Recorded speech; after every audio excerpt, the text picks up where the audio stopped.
Hola a todos, soy Mónica Hacha, dietista, nutricionista y tecnóloga de los alimentos.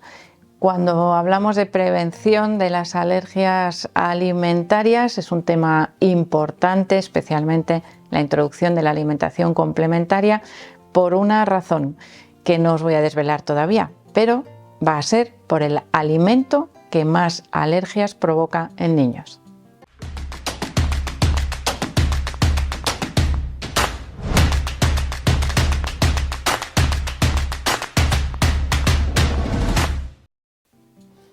Cuando comenzamos con la alimentación complementaria, es decir, el proceso o la transición entre la lactancia y la alimentación del adulto, hay algo que se repite constantemente y es la importancia que tiene ir introduciendo los alimentos de manera progresiva, de manera paulatina, para detectar posibles alergias alimentarias.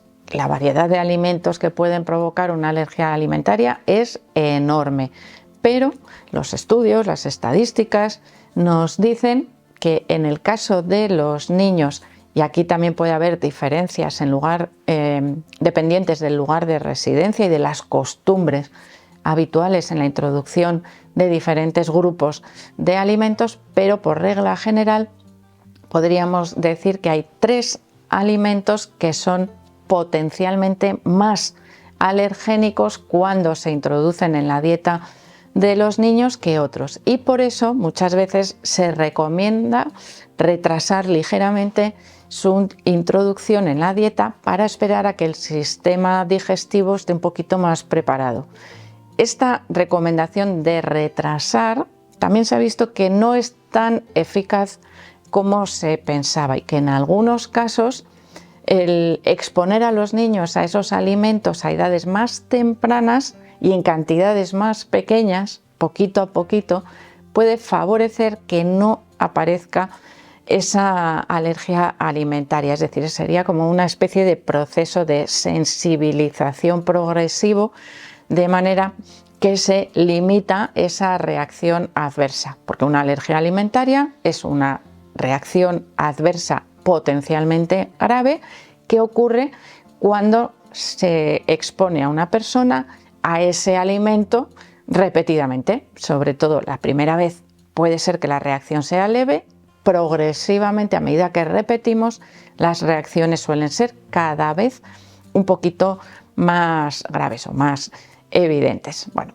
no voy a mantener más aquí el suspense. El alimento que más alergias provoca en los niños es el huevo. Esto es lo que nos dice la estadística, aunque todos hayamos oído hablar de niños que tienen alergia a la fruta, alergia a los frutos secos, alergia al pescado, y probablemente pocos conocemos niños que tengan alergia al huevo. ¿Por qué? Porque es una alergia un poquito especial, la alergia al huevo, que es importante detectarla en ese momento de introducción de la alimentación complementaria para poder llevar a cabo el tratamiento adecuado de desensibilización, que en el caso del huevo ocurre o podemos realizarlo con muchísimo éxito. ¿Esto qué quiere decir? Que a pesar de que el huevo estadísticamente sea la alergia más frecuente en el caso de los niños, es la alergia menos permanente, podríamos decir también en el caso de los niños. Y pensaréis, las alergias cuando las tienes son para siempre. No siempre.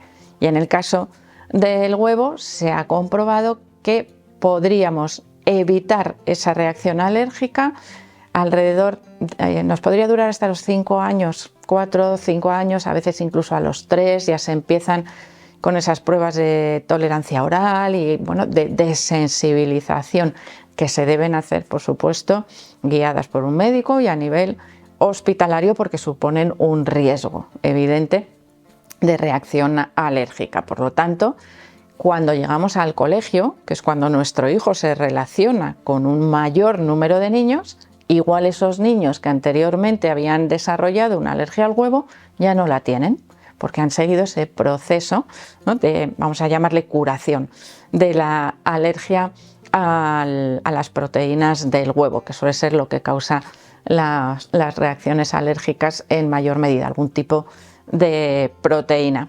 Por lo tanto, es difícil que conozcamos adultos con alergia al huevo y tampoco excesiva cantidad de niños, siempre y cuando evidentemente pues hayan seguido ese control médico y ese proceso de sensibilización. Sin embargo, hay otras dos tipos de alergias que irían en orden, ¿no? Segunda y tercera, que más reacciones alérgicas provocan en los niños, que serían la alergia a la proteína de la leche de vaca y la alergia al pescado. En el caso de las alergias a las proteínas de la leche de vaca, también se puede seguir un proceso similar al del huevo, pero no funciona de la misma manera, o al menos hasta donde yo llego, que ya os digo que este es un proceso que se realiza a nivel hospitalario y que va avanzando progresivamente también según van apareciendo nuevos tratamientos. Donde no existe solución más que evitar continuamente el pescado, y es una alergia bastante complicada, sería en el caso de las alergias al pescado, porque las personas que son altamente sensibles, en este caso los niños, por ejemplo, que ni pinchan ni cortan a veces en la elaboración de las comidas, pueden llegar a ser sensibles incluso a los vapores de cocinar los alimentos, y la contaminación que puede existir en algunos casos en alimentos procesados por restos, por vapores, por cositas que van volando en el aire en la industria, a veces puede poner en riesgo su salud y provocar un cuadro alérgico grave. En otros países este orden puede variar, y en lugar del pescado, países en los que el consumo de pescado no es habitual, suele aparecer en ese tercer lugar los frutos secos. Por ejemplo, que realmente es la alergia a las legumbres, vamos a decir, aunque lo consideremos como un fruto seco. Sería la alergia al cacahuete. ¿Y qué hacemos ante el diagnóstico de una alergia al huevo? Pues evidentemente evitar el consumo de huevos, no solo de gallinas, sino de cualquier otra especie, es decir, no se puede consumir ningún tipo de huevo. Y esto es un problema porque los huevos, tal cual, podemos dejar de consumirlos y de utilizarlos fácilmente en casa, pero si utilizamos alimentos procesados, las proteínas del huevo pueden estar presentes en gran variedad de alimentos. Por lo tanto, es importante aprender a detectarlo en el etiquetado para evitar que esos restos o ese huevo incluido en las recetas, o en esos alimentos procesados, lleguen, por supuesto, a la boca del niño. ¿Y cuál es uno de esos principales problemas? Pues la bollería, la repostería, es decir, alimentos que son muy del agrado de los niños, incluso cuando los ven, ¿no? Pero es que muchas veces, incluso en casa, nos puede resultar difícil elaborar recetas dulces sin utilizar el huevo, si queremos, por ejemplo, hacerles unos sustitutos. Así que es muy importante, buscar información de recetas o de elaboraciones que se puedan preparar sin huevo, y, por supuesto, evitar al máximo el consumo de alimentos procesados, ya que a veces la clara de huevo se utiliza como un coadyuvante tecnológico para filtrar o para eliminar otras sustancias, y puede no aparecer en el listado de ingredientes porque realmente no es un ingrediente, sino algo que se utiliza dentro de un procedimiento. Así que cuanto más se eviten esos riesgos, mejor, hasta que llegue ese momento, esa edad en la que el médico nos diga: vamos a empezar con ese proceso de sensibilización, que ojalá tenga éxito y que suele ser en una gran parte de los casos. Por supuesto que tenemos que aprender a detectar posibles síntomas de reacción adversa, porque si recordáis o si pensáis cómo se introduce el huevo, suele ser en pequeñas cantidades, primero la yema, después la clara, después el huevo entero, y a veces, hasta no llegar a una cantidad mínima, no se produce una reacción alérgica evidente. Podemos tener reacciones alérgicas o síntomas a nivel cutáneo, como una erupción, la dermatitis, por ejemplo, que sería una inflamación de las células de la piel. Podríamos tener también reacción a nivel oral, a nivel de la boca, una inflamación de las mucosas. Podríamos tener también una afectación de las vías respiratorias, dificultad para respirar, y aquí podríamos tener también inflamación del paso de las vías respiratorias, que por supuesto serían una urgencia hospitalaria, es decir, ojo, vigilar bien las posibles reacciones adversas que ocurren cuando damos nuevos alimentos a los niños.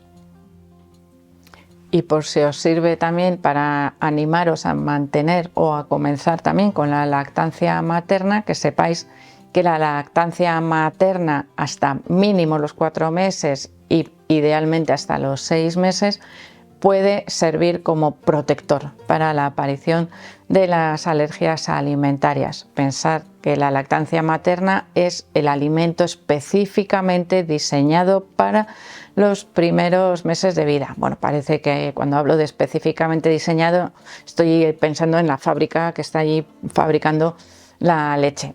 Evidentemente es el alimento específico, ideal para cualquier bebé a medida que se va desarrollando su propio sistema digestivo. Y una lactancia materna alargada ha resultado, según las investigaciones, muy eficaz en la prevención de las alergias alimentarias, y después un proceso adecuado de introducción de los nuevos alimentos, que es muy importante. Los niños, y aquí ya vamos a decir que es la mala noticia, ¿no?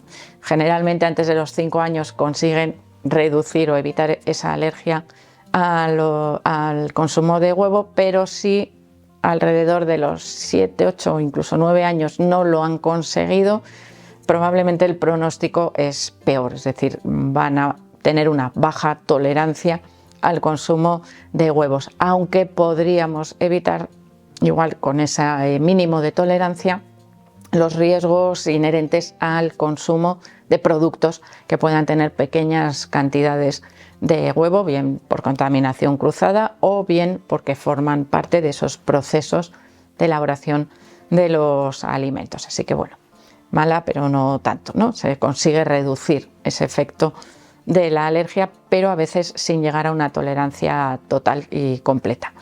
Así que espero que el vídeo os haya gustado y os resulte interesante. Por supuesto que espero, como siempre, que le deis al like del vídeo, no dejéis de suscribiros al canal y espero seguir viéndoos a todos en los próximos vídeos.